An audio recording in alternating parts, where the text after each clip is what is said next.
Hey everyone, Mr. Happy here, and welcome to Mondays with Mr. Happy, aka Mr. Happy Mondays, a weekly Q&A show where you ask me questions and I answer them. I'm actually doing this off Twitch this week. I decided to take this Sunday off to watch the EU and NA LCS, that's League of Legends finals, and well, EU was kind of... But NA, exciting as always. But anyway, just wanted to get that out of the way real quick, meaning that there won't be an additional set of Twitch questions at the end, which means this will probably be a shorter Monday video overall. This coming week, we have one exciting event. We have the next live letter from the producers. That's going to be April 28th. I don't remember the time of day, although I'm sure it's like 3 a.m. or something like that, 3 a.m. Eastern or something like that. I don't know. I got to double check, actually. So don't worry. I will be doing, of course, a video on that later this week. And I have a lot of exciting stuff planned for the next month or so. Stuff I can't tell you about exactly yet. But there is one thing that I can bring up. Over on Twitch, they're actually going to be rolling out a few new features this week. One of them I've been meaning to make a standalone video about. The first one is subscription tiers, where, as you may know on YouTube, a subscriber is someone who gets like update notifications about videos so they can know when new content's coming out. Over on Twitch, that's what we would call a follower. However, Twitch also has subscriptions, which are basically paid subscription. You know what subscription usually means when you think of like a magazine or a website or something like that, where you can pay $4.99 a month to get a bunch of emotes and a chat badge and some what's the word I'm looking for? I almost said it. Why can't I say it? You can get recognized. I was looking for an alternate version of that word, and for some reason it was just slipping my mind. Like, I had it. You heard me. I had it, but it just wouldn't come out, and I don't know why. But they're adding two more tiers to that, a $9.99 a month tier and a $24.99 a month. Wow. Okay. And for those, you get additional counts for subs, so you can unlock more emotes. You support the broadcaster a little bit more. You support Twitch a little bit more. And you also get a few exclusive emotes for that one. There's going to be rolling out new emote tiers, and we already have the new emotes being designed. I hope they're ready soon enough because my emote designer is moving next week, so hopefully he has them done before he moves, and if not, there's something to look forward to after he moves. And on top of that, they're also rolling out this affiliate program, which is basically the equivalent of Twitch giving most everyone the ability to start earning some sort of monetization on Twitch. You know, make it so that even broadcasters who haven't hit the partner status have things like a subscription button or the ability to have people cheer on their channel. So if you have friends that want to use their Amazon Prime or their Twitch Prime accounts over on Twitch, you know, they can start benefiting from that, and they don't have to use that or can use it in conjunction with things like Game Wisp and Patreon. So a few exciting things happening over on Twitch. Some of them have been a little bit controversial, so I'm looking forward to seeing how those pan out over the week. I'd like to make some standalone videos about those things, like I said, and you may see those this week, as I do have a bit of content that needs to be covered while we wait for the Q&A on Friday. But anyway, let's get started with the questions. Looks like we have 17 or 18 questions over on the forums, so let's get started. All right, first question, very basic one. Hello. Hello. I don't know why I do that. It's just I feel the need to do it. Who is your favorite non-gaming YouTuber? Bye.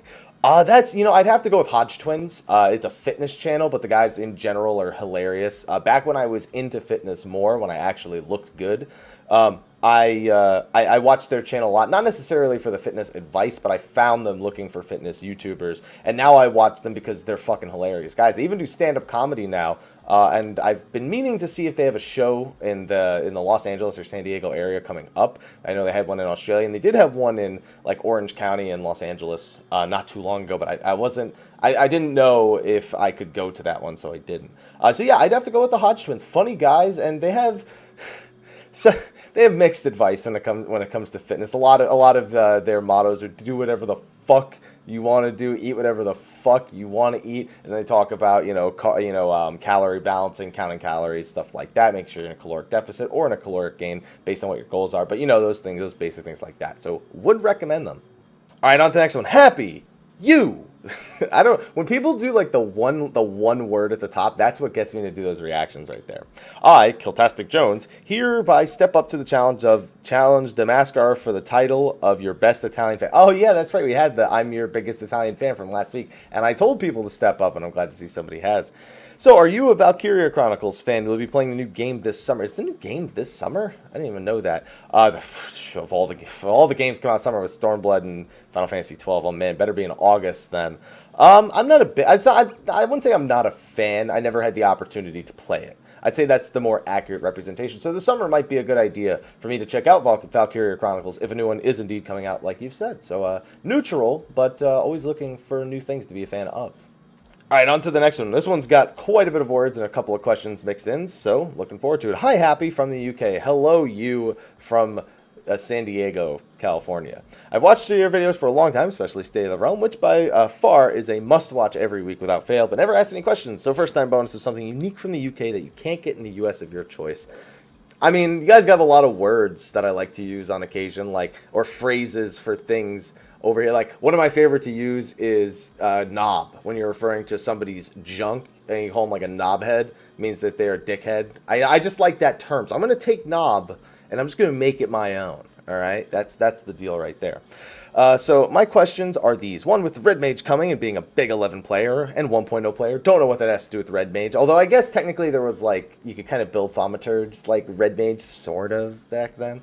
You think we'll see skills like Flame Tongue, Red Lotus Blade, for example, like Phalanx Haste? So keep in mind, Red Mage is labeled to be a pure DPS. They are not a supportive DPS. They are not in the same vein as Bard Machinist. They are in the same vein as Black Mage and Summoner. Now, of course, Black Mage and Summoner do bring utilities, a Pocket of Stasis, you have the Mana Wall, Mana Ward, you have all the utilities, and their things like their binds and their slows. Summoner, of course, has miasma and that additional effect with the disease effect. They have the bind effect. They have the stuns and the stuns and the knockbacks from the pets. So yes, they do have utility. But you're basically asking me, do I think they'll have all this hyper utility? And I think the answer is no. I wouldn't be surprised to see certain things like Refresh. I think they're looking at a lot of Final Fantasy XI feedback and the fact that we have a Goad equivalent, a TP equivalent in that of Goad for Ninja, and I think that could open up some opportunities. Maybe an off-global cooldown heal on a long cooldown, almost like a targetable second wind. But I don't expect all of this crazy utility that you seem to be talking about here. They are not a utility-based job. They are a DPS first and foremost, and that's what you're going to be expected to perform on when you play as a Red Mage in the expansion. 2, forgetting your own personal financial standing, do you believe that the price for Stormblood Collector's Edition is too high? Listen, I don't care how much money you make. You still can look at something and go, I can afford it. That doesn't mean that it's reasonably priced. Me, a lot of the things I buy, if it wasn't for the fact that it's a business write-off for me, I would probably not buy as many of the like expensive collector's editions as I do. Doesn't mean it's free, it just means that it plays into taxes at the end of the year. So is it too high? Isn't it like $240? I mean, so you actually listed $230 based on how much it is in the British pound.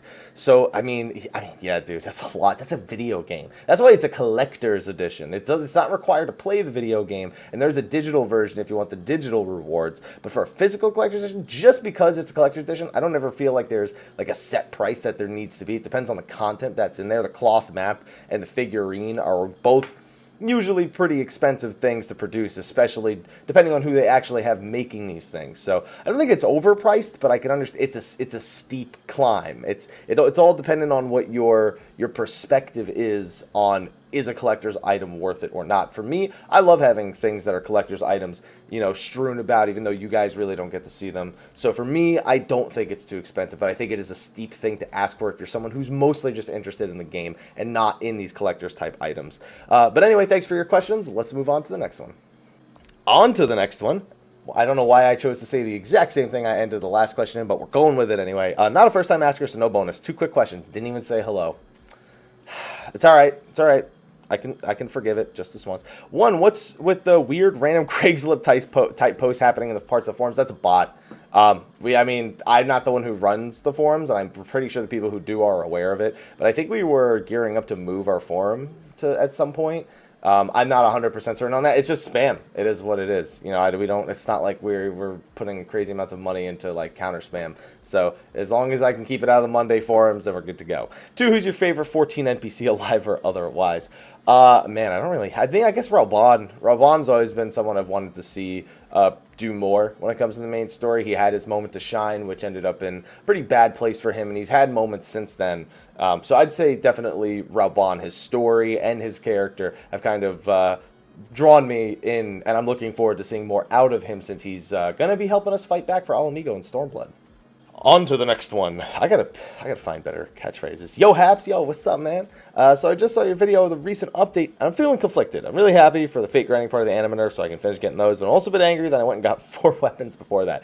I already know what my answer is going to be, but I'll finish reading your question first. I felt like I was wasting my time while I was fate grinding, and now it feels like I've wasted even more time. Is that something that happens with you, doing tedious parts of grindy content pre-nerf and getting frustrated post-nerf? No, because I know they're going to nerf it. If I don't want to do something because I know they're going to nerf it later, then I won't. I mean, that's the bottom line. When I opt into doing those grinds early on, I go, you know, I wonder how, I don't wonder if and when, I wonder how it's going to be nerfed eventually, because I know it will be. So no, because I'm always playing my games in the moment. I'm not so concerned about where my reward is going to be valued 6 months from now. I'm focused on the satisfaction of obtaining it in the now. Oh, my damage or my DPS went up by 60. Sweet. Oh, my health is up a little bit higher now. Oh, I can hit accuracy on this piece and then get a little bit more crit out of this piece. I'm thinking about that in the now and maybe for the beginning of the next raid tier, but I'm not thinking about how that reward is valued or how my effort is valued later on. If I want to do something, I'll do it, and if I don't want to do it, I won't do it. It's pretty simple as that for me. So I don't ever feel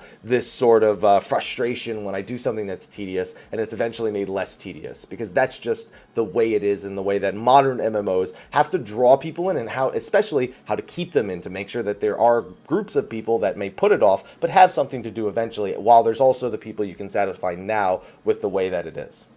All right, let's see what I saw. The word blitzball. I don't even want to read the rest of the question. Anyway, hey, Mr. Happy, first time poster, long time watcher, so have 1,000 blitzball wins for your achievement. Probably some blitzball, man. Listen, if you can just give me that achievement, okay, you know what? I'll accept blitzball into question then. I'm gearing up my Samurai and Red Mage 4.0 release. Hey, I'm almost done with that myself. Samurai is strength and sharing gear with Monk, but what should my secondaries be? So there's no way of knowing that. Until we know passive traits, until we know how spell speed affects Red Mage, you know, how the balance is going to be between their spell casting and their melee range, there's no way to know for certain. You can get a variety of gear, but it's leveling gear. Remember that. Ultimately, all you're doing is collecting leveling gear, which honestly doesn't really matter all that much. I would just get to the highest item level worth of gear you can get, maybe something that's considered best in slot for one of the other 2 casters, and just end it there. Don't worry so much about the secondaries. Maybe worry a little bit about having some accuracy, because, I mean, accuracy while leveling up is not usually a huge thing, but there usually hits a point where you do start missing occasionally, especially if you're a healer. Now that I say that, I'm actually not 100% sure. It may be worth considering. That may be the only stat actually worth thinking about, but I also might be wrong about that. So don't worry about it so much, though. I mean, you're going to replace it and gear up at 70 anyway. You won't even keep all that gear until level 70, theoretically. So just get to max item level and then put it aside, and I think you're good. All right, let's see here. Hey, Haps, hello. You guys are doing that a lot now with the 1-2 words on one line all by itself. When it comes to crafting and gathering, I basically tuned out when I ran into Scripts Quest Schmeal. Yeah, dude, I don't mess around with it too much either. Like, I did it when the expansion first came out. My thing is I usually, like, get my crafter or get one crafter and maybe get one gatherer up to, like, the beginning of the expansions, like, max item level, and then I just tune out the rest of the upgrading because I don't care enough. I really don't. So I feel you on the script thing. I just couldn't do it. I still make book of bucks, just gathering the supplies, crafting the basic ingots, leather, supply. Yeah, that's good. That's a good idea. But I have not progressed in really improving them. I have all level 60s, but none have completed 60 quests. I only have one that's completed the 60 quest. I can't remember exactly, but the recipes to complete the 60 quests is wall behind something to do with getting scripts. So do you think they'll allow you to leapfrog over the 60 quest line and start the new quest line post 60 in new areas, or will I have to forego the quest line? I think you'll need the level 60 quest line done if you intend on doing them post expansion. But honestly, if you're so uninterested in them doing them at level 60, I expect you'll probably find a quick leveling method that doesn't involve them, get them to 70, and probably just not touch them. That's what I imagine is going to actually end up happening with you. But if you do care, you're probably going to need those level 60 quest lines done. I just imagine that you will be. All right, let's see. Hello, Mr. Happy. Hello to you, longtime viewer, first-time asker. So I have a bonus of a set of glamour gear from any Final Phase. I'm not a big glam dude. Not a big glam, guys. Know what? You can have that reward in exchange for asking me a good question. So let's hope you ask me a good question. Let's see here. As someone who has recently moved from the East Coast, I already know where this is. I don't even have to read the rest of the question. It's about ping. From the East Coast to the West Coast, West Virginia, California, definitely noticed a small latency issue. Oh, I went from 13 ping in New Jersey to 180 to 230 ping natively in California. So it's a little, it's 2 seconds. That's a fifth of a second basically almost added on to my gameplay, and that gets frustrating. Let's see. I'm sure that when they move the data centers, it will somewhat alleviate. But what could you possibly foresee any issues that other people might have? I mean, so it's basically the East Coast is going to see their latency go up, but the West Coast is going to see it go down. People who are in the Midwest will probably see those super low times like I just listed in New Jersey, because regardless of where the server ends up going, it's likely going to be someplace central in the United States. So, Texas, Chicago, even Chicago's a pretty popular place nowadays for game servers. So I wouldn't be surprised with either of those two locations, but they're not going to lean too far to the west. So you're not going to see like Las Vegas or California. Because it doesn't make sense. They also don't have the same infrastructure. I think Las Vegas actually has a few good places for them to put it. I just don't think they'll go that far west. I think they'll probably keep it still Chicago or Texas area. So it should get better, and some people on the East Coast is going to get slightly worse. People in the Midwest probably be a little bit better. But I think that we're still on the West Coast probably going to want to use like ping zapping programs like Battle Ping or What the Fast or any of those other ones. Just because now we could probably get it down to a very, very reasonable time, which doesn't matter as much, especially for Ninja, since they've buffed all those timings and whatnot. But it helps. It always feels better when you're playing that way. God, so the downstairs neighbor, like, I don't know, it's just like some kid that likes to listen to music, but he has this like need to play the same song over and over again. So this is all I've heard for the last 2 weeks. Dun dun dun dun dun dun dun dun dun dun dun dun dun dun dun dun, and it's just that beat literally for about 5 hours straight. And sometimes he tries singing, and it sounds bad. Anyway, moving on. Continuing with new player questions, I have a lengthy one. Oh, well, I'm really good at handling the lengthy one. Never mind, let's just cut that. Anyway, how long do you estimate that it will take a Stark new player, Tony Stark, to get through the main story quest, all the dungeons, level 1 to 50, one job quest for A Realm Reborn? Probably about as long as it takes now. I mean, it's not a horrible thing. It's still, I think what they really need to do is they need to take some more off-global cooldown abilities that exist at the later levels and push them to the earlier levels, because currently the toughest part is getting through those first, like, maybe 26 levels, even just the first 30 levels, because they don't even give any job but Monk a full 3-part combo that they can complete until level 26. Monk's the only one that gets it before, and I think Snap Punch is either level 8 or level 12. It's one of those two. So I think they need to do that, because that will make people probably get through those parts faster, because they'll be more entertained and they'll be more driven to continue that. But I don't think, maybe a couple of weeks of mid-level play, like not playing an hour a day, maybe playing like a few days a week, several hours a night, or maybe on a weekend grinding it out or something. But like a couple of weeks is a pretty reasonable amount of time. Anywhere from 2 to 3, I'd say, is actually more accurate. How long do you estimate it'll take to get through all the Heavensward? So Heavensward actually is quicker to get through the main story than A Realm Reborn. 3.1 to 3.56 are all considerably shorter than all their Realm Reborn equivalents, especially 2.1 to 2.3, which drag on agonizingly long.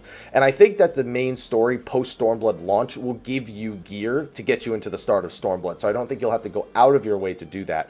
Although there is the concern that if your level 60 job quest doesn't give you, I don't know, at least the item level 200 stuff, that's what I expect it to give, that you might hit some sort of roadblock eventually. But with the lore and the scripture, whatever they end up doing with the tomestones for level 60, we'll see. You'll probably be able to pick up enough gear to just kind of cruise through the main story quest, I imagine.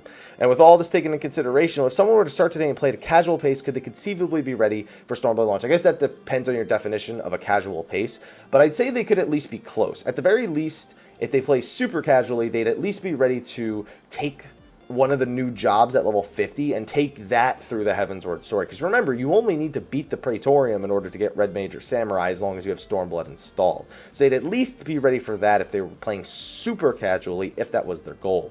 Would they be fully ready for Stormblood?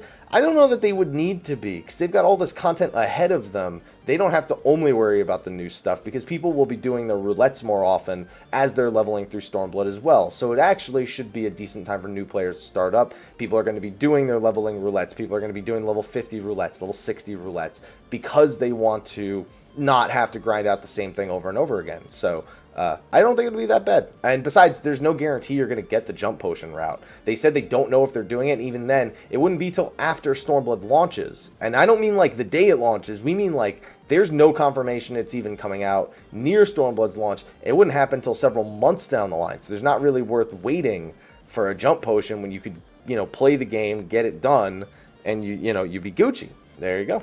But we'll see. There's just, we know it won't be there for launch, and people will not be getting a jump potion or 2 jump potions, 1 for the story, 1 for the character, for free. We know they won't be getting any for free. I think we're like halfway through the questions at this point. Hey Haps, this question was sparked in my mind after reading our interview with Yoshi P and seeing his response to your question regarding gear set bonuses. Probably the best question and answer I had out of that entire interview. Do you think it's acceptable for Yoshi P to make these statements about the difficulty and therefore rejection of implementing systems which have been core to most MMOs for over a decade? I personally find it difficult to understand why he thinks they are too difficult to implement. It's not so much that they're too difficult. It's that he prides balance in the game, and even though set bonuses have been core to a lot of MMOs, they've also been very recognizably broken in a lot of MMOs. They're there and they're fun to play around, but they do perpetuate things such as you need this set bonus to really do your job. World of Warcraft has run into that problem, but not with set bonuses. They've run into it now with legendaries, trying to make these legendaries with all these unique effects when you can only have one equipped. And some jobs simply won't get brought to raid if they don't possess a legendary. Seeing that sort of mentality and knowing that if you give a set bonus that has a fun game-altering thing, is that if you either make it so it's so unimpactful that it's not even fun, or it's so impactful and it is fun, but players start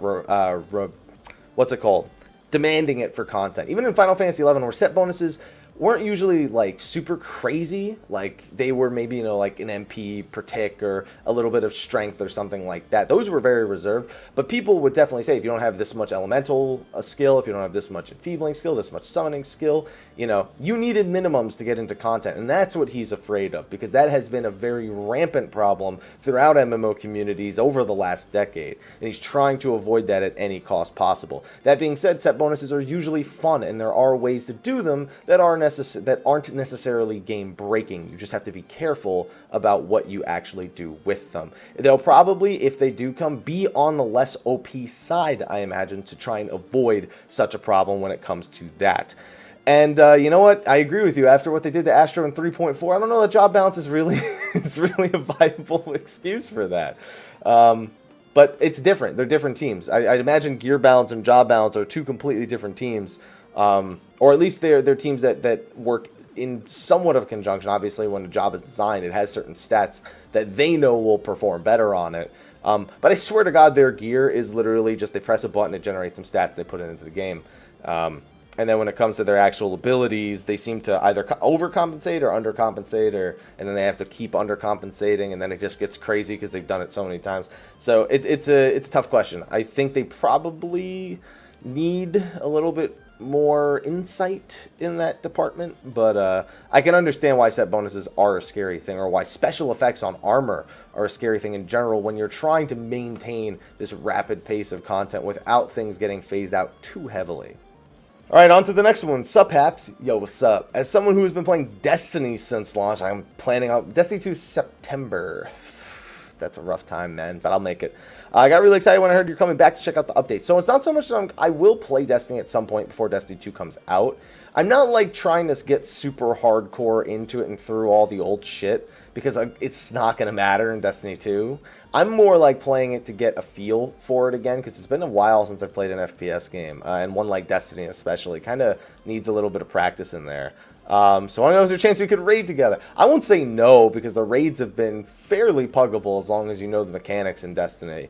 But I'm not going to promise you anything either, because with Stormblood and Final Fantasy XII this summer, plus I don't know what else is on my docket at this point. You know, I've been planning a lot of stuff in between now and Stormblood's launch, and I don't know what post-Stormblood's going to look like for me. I won't make any promises. I don't know when and if I'll ever be getting to them, and even then I've got like 400 fucking people on that friends list, so finding your name is going to be a fucking fun time, even though I know what it is, just looking at your name right here. So we'll see. I don't have a time frame, but it would probably be closer to Destiny 2's actual launch, so that's the best I can really say. Alright, on to the next one. Sup, bleh? Yeah, what's up, bleh? No bonus, but here, have this spoon. It's not too bad. I have a wine glass that I drank water out of because I'm lame. I don't know why that's relevant. Anyway, no question, but more like a problem I'm hoping you can give me some insight into. I'll try and make it as short as possible, but I would appreciate your input. Alright, let's see what we got here, because these are sometimes really weird and hard to implement into Monday videos. All right, so on break for all 3.3, 3.4, 3.5, came back, clear Creator Savage, about 5 weeks with pugs. Wow. No longer have a static. Now, maybe it was pre-3.3, I just didn't notice because I had static, but the prolific attitude these days seems to be logs or get the fuck out. Oh, oh man. Creator, you know what, it's weird. Gordius was when logs came out, and Gordius was where logs were needed most. But Creator Savage being on a lower difficulty has made people go, well, it's possible to get even higher on the logs because these fights aren't as difficult. So now we're going to look at them even more because you should be able to speak at a much higher percentile if you're playing a job correctly. Nobody wants to even speak to you without seeing your FF logs. I'm trying to find a static, not necessarily super hardcore, but skilled enough to clear farm. So I can understand for a static, it's random groups when they look for logs that it depends. Sometimes it's just to prove you have a clear, but sometimes it is to actually determine if you're someone who's just like beat it with 800 DPS or not. It happens, trust me. I have 4 hurdles. 1, I main dark.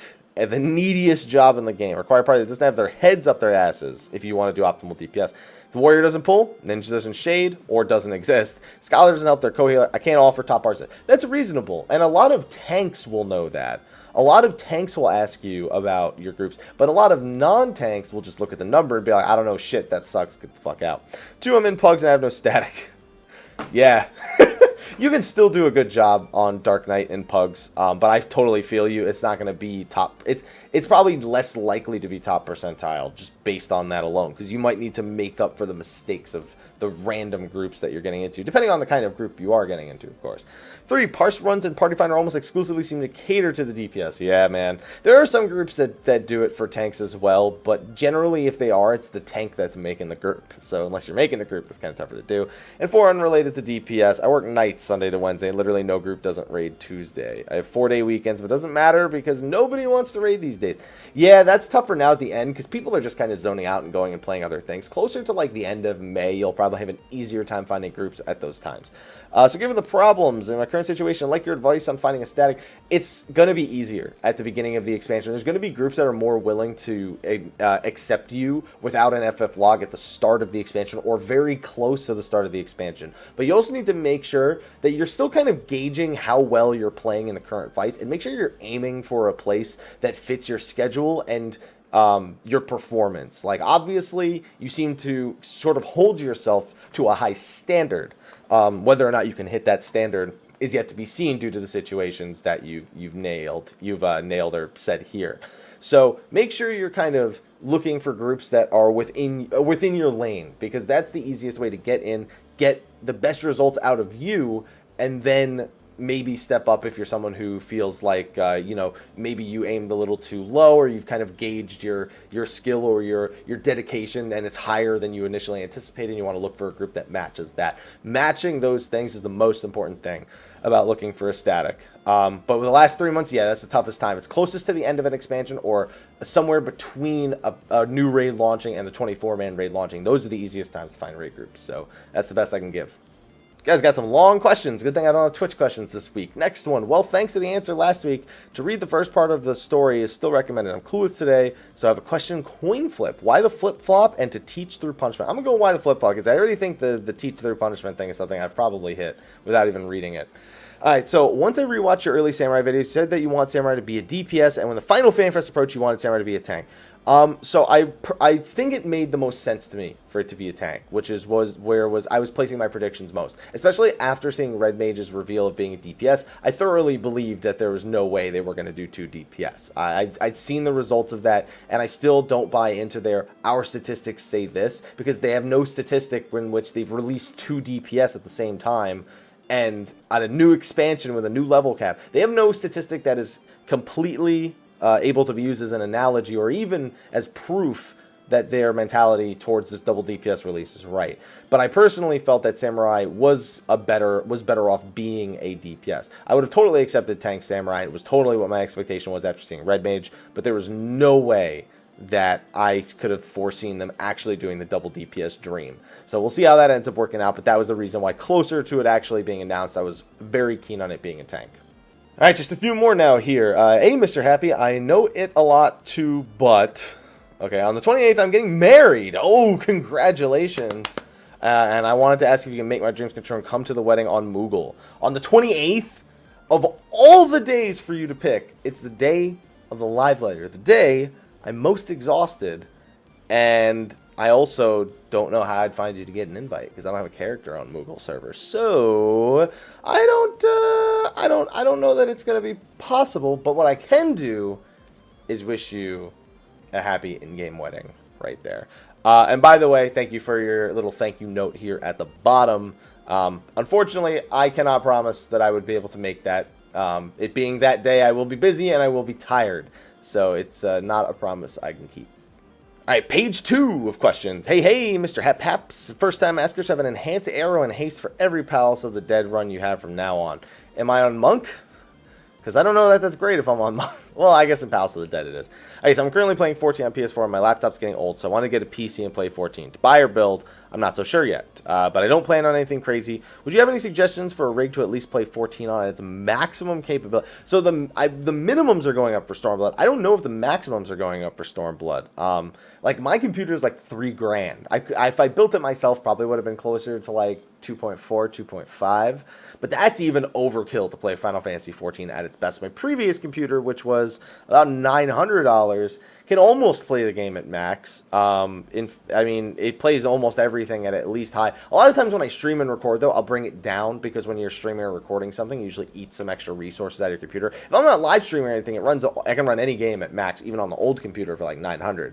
With Stormblood, though, you're probably looking at closer to like a $1,200 budget. So if you just quickly Google like a $1,600 computer, like you go to any of the websites, CyberPower, iBuyPower, and you just look at maybe like the $600 range, that's probably going to be enough for you to run it at maximum. And then factoring in the cost, whether you buy it from them or if you end up friggin' making it yourself, which will be less expensive, you at least have an idea of the parts that you're going to be looking for. So that's the best advice I could give currently. All right, on to the next one. Hello, Mr. Happy. This is Final Sim, and welcome to my question on your channel. I recently reached my Monk to 60. Love the job. It's my favorite one after Paladin, of course. I know you're capitalizing these because of the memes. I know that's what you're doing. Don't think that's gone over my head, because I recognize memes when I see memes. Anyway, I wanted to ask, what is the Monk's AoE DPS rotation? How do I sustain TP? So keep in mind when you're AoEing and sustaining TP are not two in the same. AoE, you pretty much AoE till you're low, and then if it's still like everything has a shit ton of health and you end up still needing to AoE, then you do. But most of the time, it's like as you're getting low, you kind of go, okay, I don't have Invigorate, I don't have anything to get TP back. I'm just gonna chill and do a single target rotation on something. But Monk is like the go-to if you really want to use Perfect Balance is literally you could generate 3 stacks of it first, maybe during the pull, or if you already have 3 stacks, if it's like mid-fight, but just Perfect Balance, Rockbreaker, Rockbreaker, Rockbreaker, Rockbreaker. If you need to AoE down a group, most people will just, you have Howling Fist and Elixir Field, but they'll just replace every Coral Stance ability with Rockbreaker and trying to hit as many targets as possible, as opposed to like Perfect Balance, Rockbreaker 5 times. That's like when you either want to A, really pad the parse, or B, you really need to AoE these things down fast and you're like one of the primary forms, or there's like no AoE on the team and you just can't take it and you just gotta kill it. But even then, your TP is gonna, and it's gone, man. You're gonna end up, that's it. You can't just make TP appear out of nowhere, and you can't burn it all and then just be like Bard, because maybe there's not Bard day. Be like, hey Bard machine, get over here, I need TP right now. And doesn't always work that way because sometimes I don't pay attention. So yeah, then you just end up single target rotation as you get a little bit low, like maybe 200-300, and then if Invigorate's up, then you go back, you do it a little bit more, and you get to go, man. You get to go. Why do you ask questions every week when you could just ask me? Probably because you think they're good for the video. All right, hello, one and all. Grindy McGrindy back with another question. No bonus cookies, cake, sushi, or steak. Yeah, no one cares. So you're pretty adamant that they're going to remove leveling class in 4.0. Oh, the need to level classes in 4.0 for cross-roll, cross-skills. Could you go into detail? To me, it makes more sense to have some things like Provoke, but still requiring leveling Gladiator to unlock the cross-roll system. This could be applied for any number of abilities, and it seems like it would be the simplest implementation. So the whole point of the cross-roll system is that you don't need to level classes anymore. They're just because it doesn't make sense to force a warrior or a Dark Knight to have to play Gladiator to get this skill that is mandatory for content. It's not just preference, it's mandatory for content.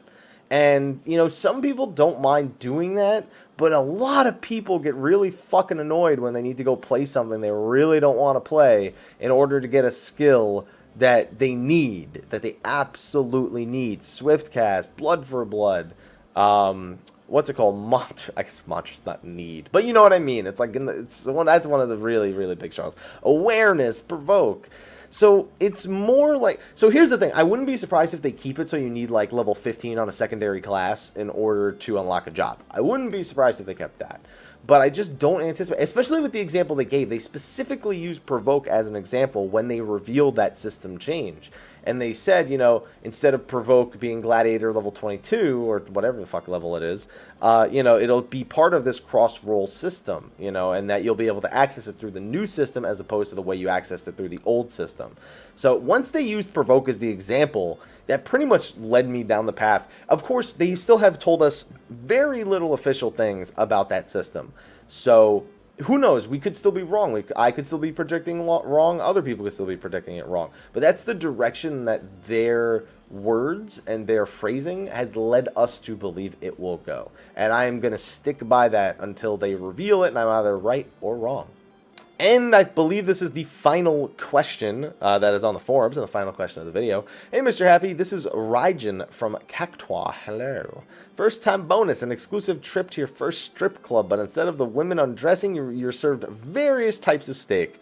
Also, Sly gets exclusive beta access to Makote Paradise. Fuck him, he doesn't get any bonuses. I don't even want that, I just don't want him to get anything. What's it called? You know, I'm very much up for the steak, but why send me to a strip club? Like, serve various types of steak. Would I want a steak from a strip club? Like, I'd rather go. Like, I've been to Gordon Ramsay's Steak in Las Vegas. We went there the night before FanFest actually started, or 2 nights before. I don't remember. And that was fantastic. Can I go there instead of the strip club? Because like I'm here for the meat.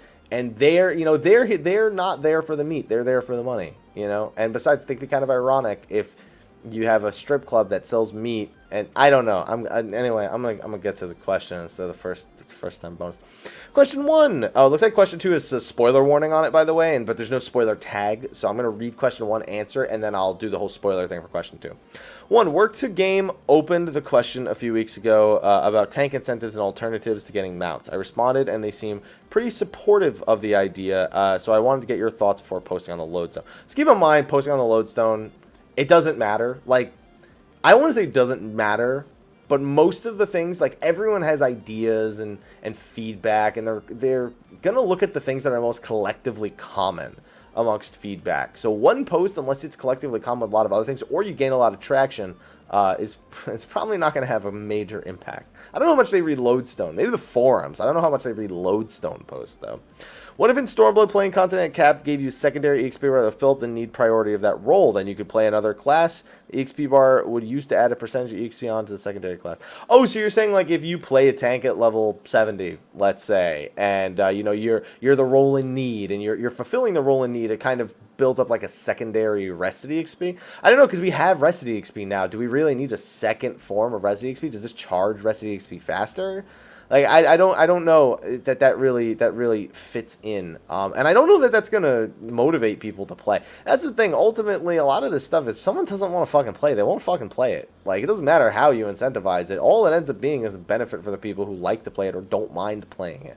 The people who just straight up don't want to play it, they ain't gonna get. It's not gonna happen. And ultimately, the problem is we're only worried about needing tank incentives right as the expansion comes out when nobody's max level. You know what I mean? So it won't be a problem by the time like this kind of thing works. So I don't know. It doesn't really make a whole lot of sense to me as a feature idea. But my feedback doesn't matter. You make a post, you make a post. I'm not the one who tells you to make a post. You make the post because you want to make the post. All right. So okay. So first of all, apparently this next one has spoilers for Log Horizon. So I'm not even going to do a spoiler warning for that, because I don't know shit about Log Horizon. I don't know what the fuck is a spoiler. I don't know. I don't. If you play Log Horizon, then here. But I'm not going to take it off the screen, because I don't know what the fuck. The only anime I watch is that even an anime? I don't even know. All I watch is Dragon Ball Super. That's all I do. But anyway, question 2, spoiler warning for people who haven't seen Log Horizon. Following up about your question to Yoshi about the new difficulty. What do you think? I didn't even have a question. I asked him if we could get more bosses for the current... Oh, but about regular dungeons. You're right. Excuse me. What do you think of the likelihood of a higher difficulty raid that lets fight multiple raid bosses at the same time? Yeah, the thing is, raid bosses have to be designed that way in the first place. So that's not even a higher difficulty. I mean, you technically have that in A6 and A8. By the way, you didn't even need the Log Horizon example, because it's not applicable to a real game. as far as I'm concerned.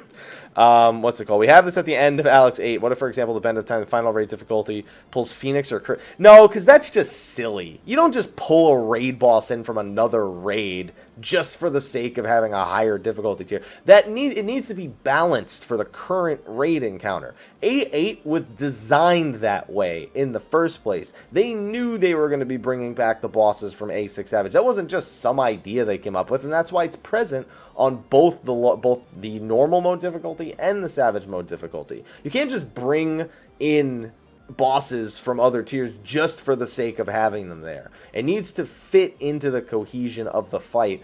Otherwise, it's a clusterfuck and it's poorly designed. So I don't support that. It doesn't make any sense. I just don't support that idea at all.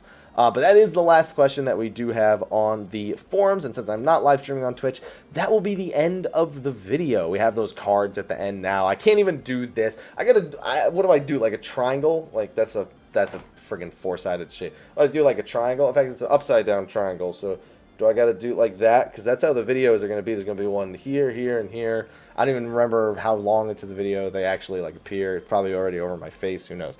But anyway, thank you for asking your questions this week. Be sure, if you have a question, ask it for next week, or catch me live, because I will be live for the next one. In fact, I'm pretty sure I'm doing my monthly subathon on Twitch next Sunday, because with the new sub feature, I'm trying to figure out how I want to do the rules, because if the new sub feature is out for my second subathon, I can't just do it the same way. Like, the way I had it last time was a resub was 5 minutes and a new sub was 15 minutes. That didn't work very well.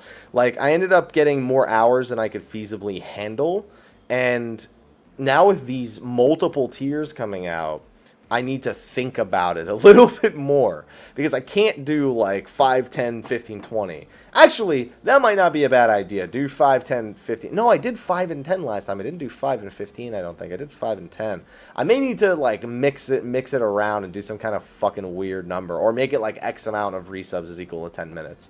But then it's, I don't know. I still got to figure it out. But I'm doing my monthly subathon on April 30th. I do have some stuff planned for the week of May 23rd, which is my 3rd year Twitch anniversary. I got my partner button on May 23rd, or I got accepted to partnership May 23rd of 2014.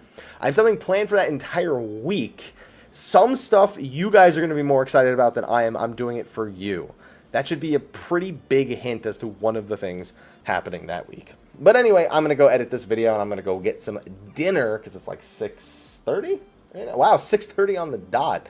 But anyway, thank you for watching this week. I'll see you next week for the next Monday video. Be sure to ask your questions in the forum, and I'll see you then. Until then, take care.